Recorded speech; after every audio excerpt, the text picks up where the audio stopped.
Namaste, welcome to Wide News. The news sponsored by Vaira Family Restaurant, National Highway, Tetugunta. నోరూరించే వంటకాలు, అసలైన మసాలా దమ్ముతో అదిరిపోయే non veg రుచులు మీకోసం.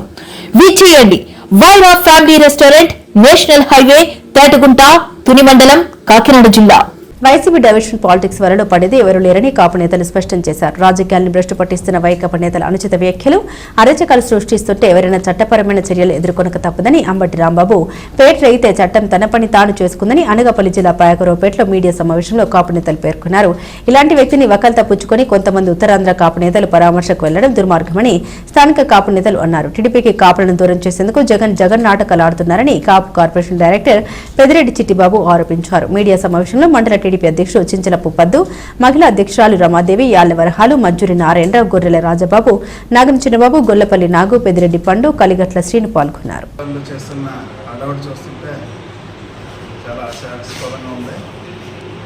YCP ప్రభుత్వం అధికారంలో ఉన్నప్పుడు కాపులకి ఏ రకమైన మేము చేయనప్పుడు కూడా ఈరోజు వాళ్ళు చేసి తప్పుడు కార్యక్రమాలకి ప్రజల నుంచి వ్యతిరేకత వచ్చినప్పుడు దాన్ని డైవర్షన్ రాజకీయాలు చేయడం కోసం కాపులకి ఏదో అన్యాయం జరిగిపోయిందని ఒక రకమైన ప్రచారం చేయడం చాలా దారుణమైన విషయం.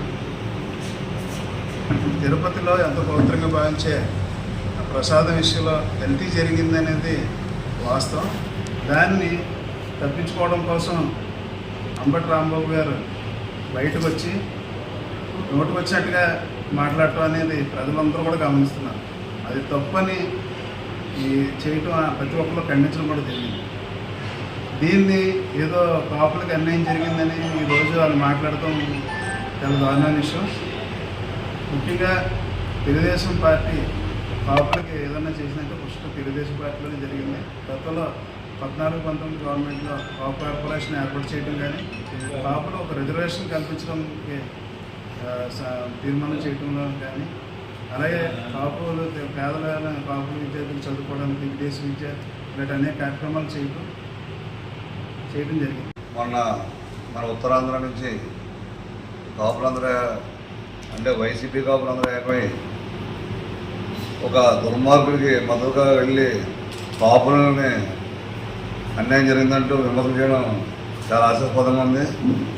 ఇప్పుడే మా ప్రజలు చెప్పినట్టుగా కాపులకు ఏదైనా చేసిందంటే అది ఒక తెలుగుదేశం పార్టీయే. 2014-19 మధ్యలో కాపులమంటూ ఒక కార్పొరేషన్ ఏర్పాటు చేసి చిన్న రైతులు ఉంటే వాళ్ళకి సబ్సిడీ మీద ఏదైనా రైతు పరికరాలు కానీ రైతు రుణాలు కానీ ఇచ్చిన ఘనత ఏమైనా ఉందంటే తెలుగుదేశం పార్టీయే.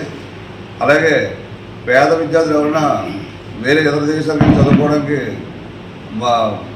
వాళ్ళకి తోడ్పడిగా 10-15 లక్షల రూపాయలు సుమారుగా ప్రభుత్వం నుంచి ప్రోత్సాహం కూడా ఇవ్వడం జరిగింది. ఇలా ఎన్నో కార్యక్రమాలు తెలుగుదేశం పార్టీ కాపులకి ఎంతో చేయనిచ్చింది. కానీ ఈ కాపులు మద్దతు మరి ఈ మోసపూర్వక మాట్లాడి ఈ నాయకులు 2019-2024 మధ్యలో ఏం చేశారు? ఒక పార్టీ పరంగా కానీ నాయకత్వంలో కానీ ఏదైనా తోడ్పడలే కానీ కాపులను ఎక్కడ కూడా లెక్క చేయలేదు.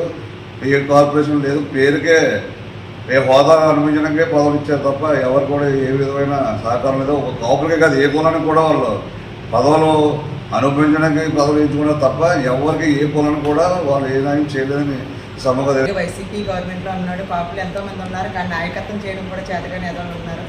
అలా మాకు ఈ ప్రభుత్వం తెలుగుదేశం పార్టీ వచ్చిన తర్వాత కాపులకి ఎంతో ప్రాధాన్యత ఇస్తున్నారు చంద్రబాబు నాయుడు గారు.